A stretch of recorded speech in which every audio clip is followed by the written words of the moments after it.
Welcome to the Q1 Buck Poll. I'm Tim Hart with Mike Big Buck Hoffner. We've got all kinds of bucks to feature here on the show. And you know, Mike, we've got great interviews and, as always, good information for the deer hunter and anybody who likes to be in the wildlife here in Michigan. Yeah, I'll tell you what, it's a great time of the year to celebrate the successes of what went on and then to plan for next year's hunting seasons.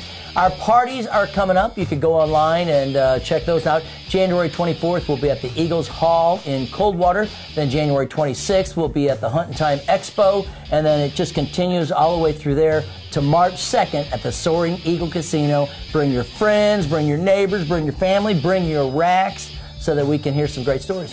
It's happy time. That's right. We're giving away some of these from Darton crossbows, CVA muzzle loaders. We've got an ATV we're giving away. We got a Manitoba whitetail hunt. All kinds of cool things. Check it out online. I'm putting it in news and notes and events so people know kind of what's going on. This week on the Q1 Buck Poll, we've got the DNR Wildlife Disease Lab, and they're going to be talking about aging deer, and we've got all kinds of teeth out. You know, Mike, it's just like trees. You're looking at the rings, you're looking at various aspects of them to age the deer. Well, I'll tell you what, so many people like to know. You know, they talk about, I think my deer was 4.5 years old when I shot it, 5.5 years old. This is a proven scientific method of how to age that buck. We also have one of our chefs, Chris Nadobny, with us from the Soaring Eagle Casino. He's going to be cooking up some venison heart with red flannel hash. Well, that sounds interesting, It Tim. was interesting. It was good, but interesting. I know, but there are a lot of people that are heart connoisseurs, so we'll leave it for them. Exactly. And also, we've got Tony the Pratt on this week with another great tip from Ultimate Land Management and the Whitetail Boot Camp. We'll talk more about prizes. We've got bucks on today's show, so stay with us. You're watching the Q1 Buck Poll.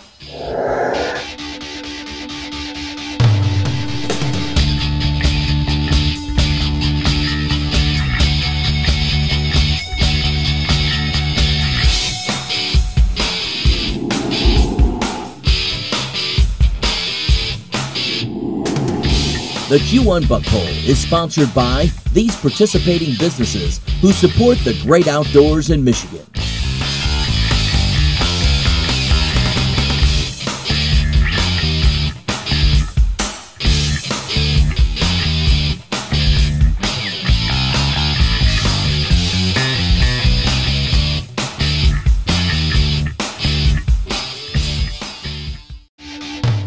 Back here on the Q1 Buck Poll, well, it's time to feature some bucks here with Mike Big Buck Hoffner. But before we do that, we'll talk about what you can find on the website. There's forums, there's blogs, there's all kinds of great information, there's recipes, the past TV shows, and of course, now we're going to start listing all the prizes we're giving away and the party dates.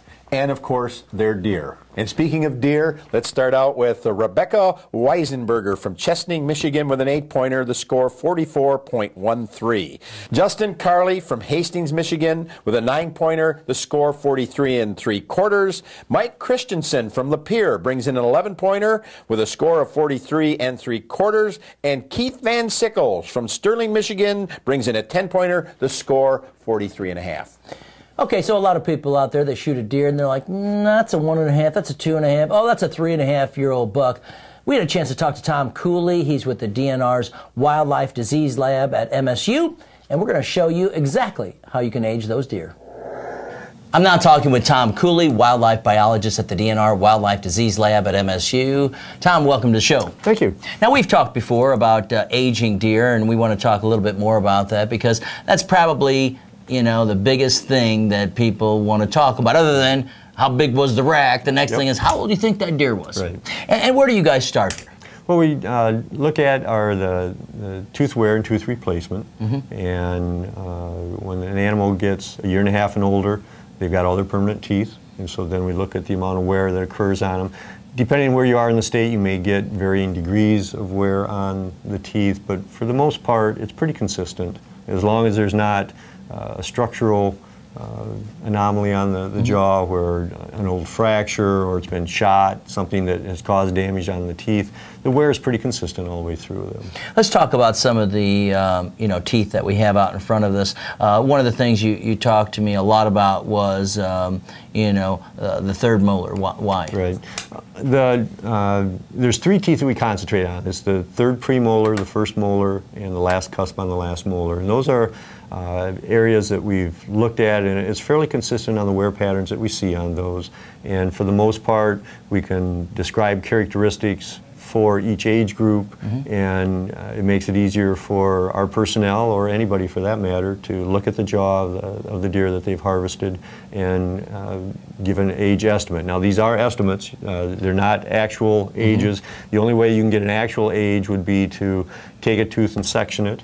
That's not practical to do with the number of deer that we harvest on an annual basis, and so these techniques allow us to give an estimate, and I think a pretty good estimate in most instances, to the hunter on the age of his animal. Now, when you talk about the wear, you know, is there a certain level of wear that, okay, if it goes from here to here, that's a year? Is that how you're thinking this? I mean, how it works? What we do on the fawns, they're not going to have all their teeth. They're only going to have 4 or 5 cheek teeth, and the cheek teeth are the premolars and the molars. And so you just count the teeth, and if there's less than 6, it's going to be a fawn. Okay. That's an easy way to remember that one. On your yearlings, that's when the age, or the deciduous or milk teeth are replaced, and those are the premolars. And so at a year and a half, the first 3 teeth in the cheek will be replaced. And that third premolar is important because as a milk tooth, it's got 3 parts or cusps to it, and it's replaced by a tooth that only has 2 cusps. And those 2 cusps, at that point on, that's the permanent tooth. And so at 18 months, all of the premolars and molars that they have in their mouth, those are permanent teeth. And so then we can go by the amount of wear that occurs on those teeth and make our age estimate from that. But couldn't the type of food that a deer eats, would corn affect it, you know, differently than maybe a deer that's eating grain or something like that? Probably not the food so much as sand. Okay. Your deer up in like the Upper Peninsula, along the dune areas, they're going to be consuming more sand undoubtedly as they feed, and sand of course is going to abrade the teeth, and so you might see wear that is a little bit quicker than what it should be, and so if that was the case, you'd be overaging the animals by the amount of wear that's on the teeth. And but for the most part, food-wise, it's probably not going to make a whole lot of difference either way. Okay. Well, let's talk about some of the older deer that we have here in front of us, and some of the different things to look for. And why don't we pick up this one right here?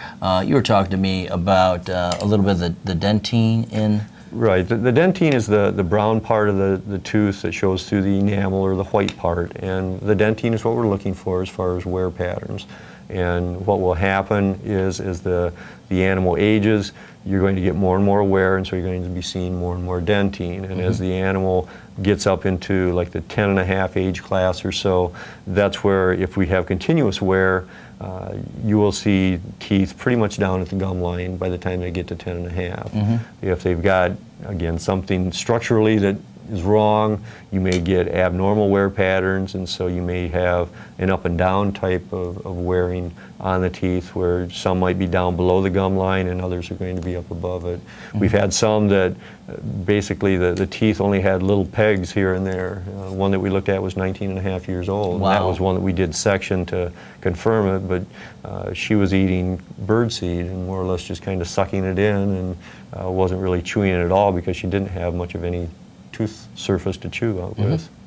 How many deer will be aged in a year? I mean, will you age 1,000 deer, 500 deer? Well, they're aged at all of the check stations, and so what we do, these techniques are taught to all of our field personnel, so if hunters go to one of the field officers or go to one of the roadside check stations, they've all been trained on jaws similar to this and with these techniques, and they will give them an age estimate. And of course you get individual variation on the age estimates. The more experience an individual has, the better they get. For the most part, half-year-olds, 1.5s, 2.5s, nobody should have any problem with those because those are simple. When you get into the 3.5s and 4.5s, a little more difficult. When you get into the 5.5s and above, that's where the experience comes in handy. And even there are some that they're easy to misage just because the wear patterns may not be consistent.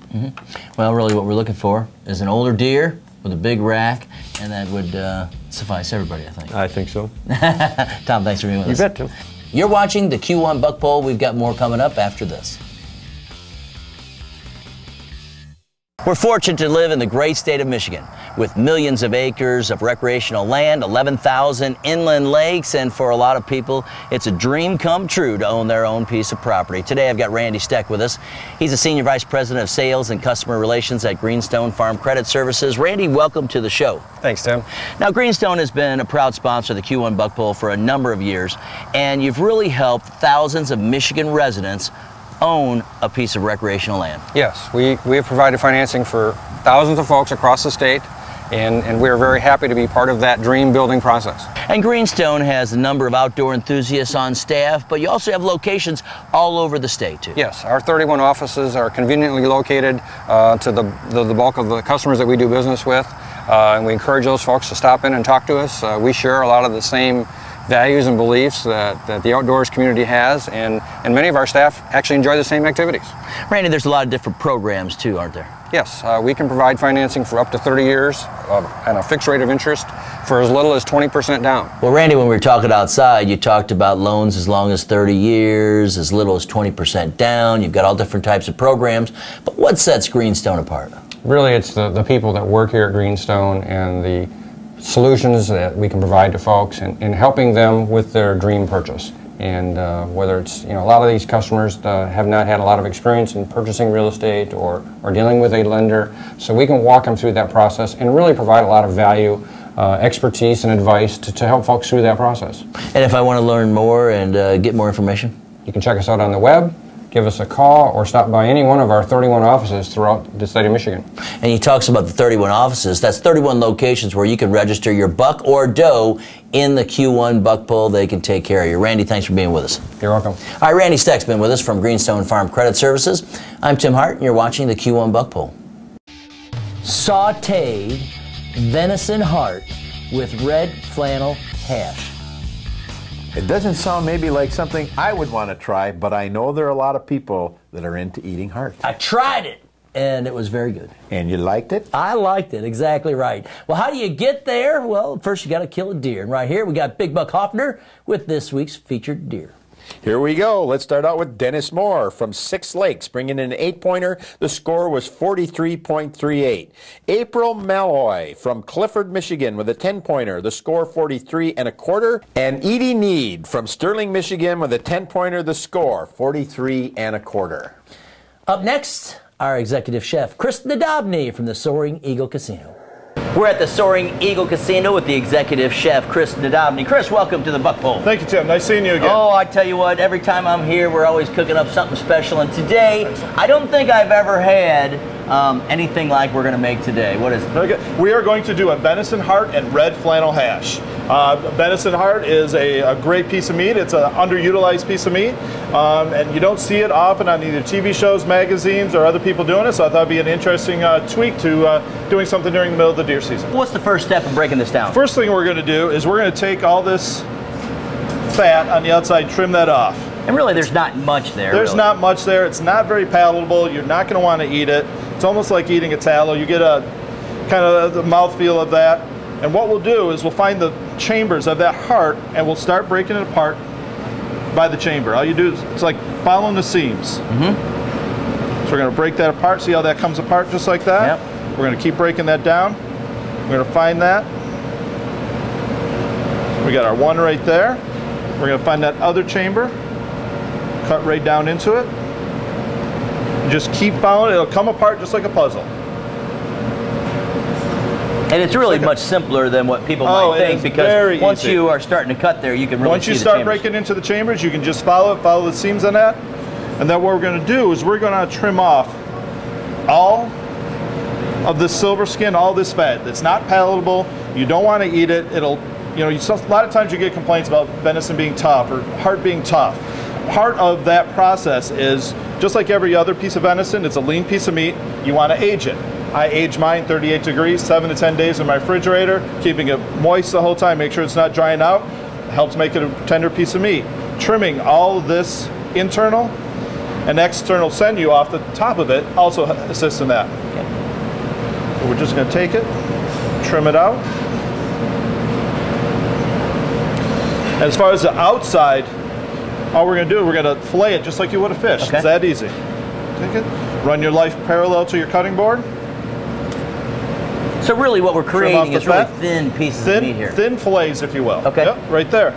Perfect. Perfect. Beautiful piece of meat, beautiful piece of tenderloin.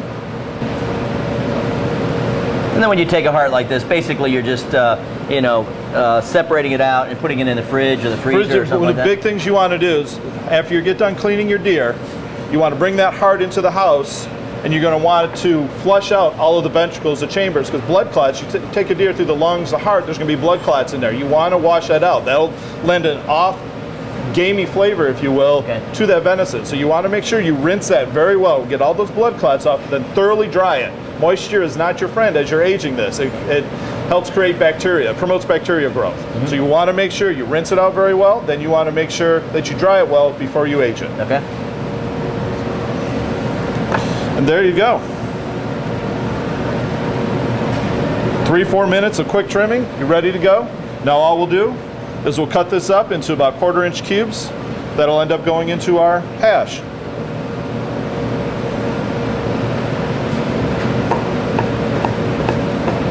All right, Chris, what are we going to do right here on the stove? All right, what we're going to get going now is we're going to get that venison hash after we've cleaned up that heart. We got some whole butter. Put about 1 ounce in there. Make sure your pan's hot. When that gets good and foamy, then we're going to want to add about 3 ounces of green bell pepper,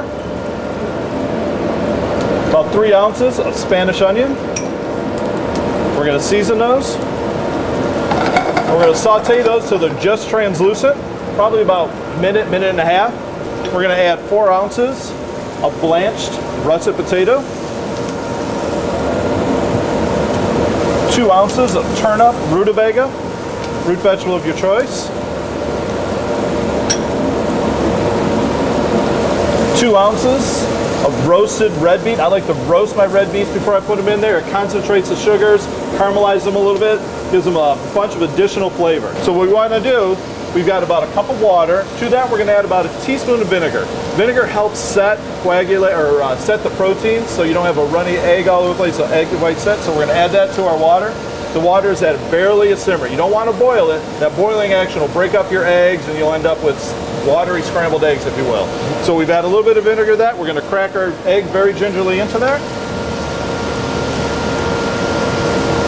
See how those egg whites stay together? Stay together.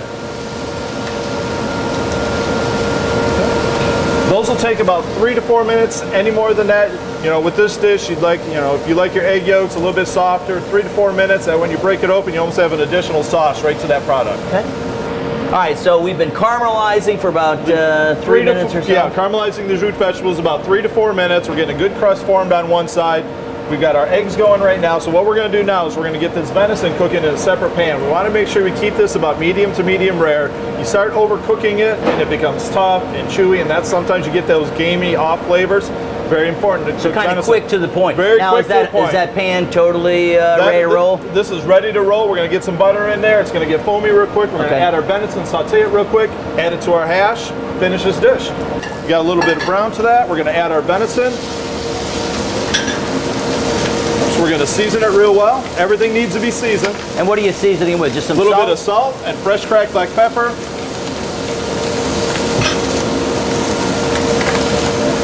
Okay, we got a good sear on one side of this. See how that's all seared, nice brown? Let that sit for about 30 more seconds. We're going to add it to it, fold it all in together, and we'll start our plating. All right, now we're going to start the plating. We're going to start plating. We'll get about 6, depending on the appetite of the guys you're feeding, about 6 to 8 ounces of that hash on there. We're going to get some, since I'm in the restaurant business, we have to make it look pretty. You got to make it look good. Pretty, okay. We've got our eggs, which we've poached just soft, 3 to 4 minutes. Make sure they're drained well, right on top.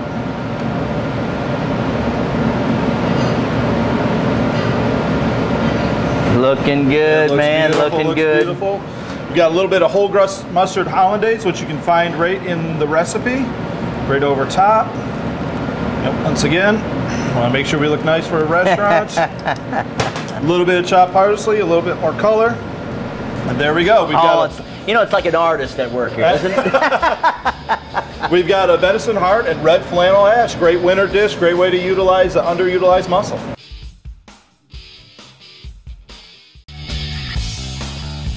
Well, before we hear from Tony LaPratt from Ultimate Land Management and the Whitetail Boot Camp, Mike Big Buck Hoffner's got some more successful hunters to feature here on the Q1 Buck Poll. All right, we sure do, Tim. Charlie Moore from Clarkston, Michigan brings in an 8-pointer with his score 42 3/4. Al Belagic from Agrays with an 11-pointer, the score 42 3/4. And Max DeHaven from Morley, Michigan, 9-pointer, his score was 42 1/2.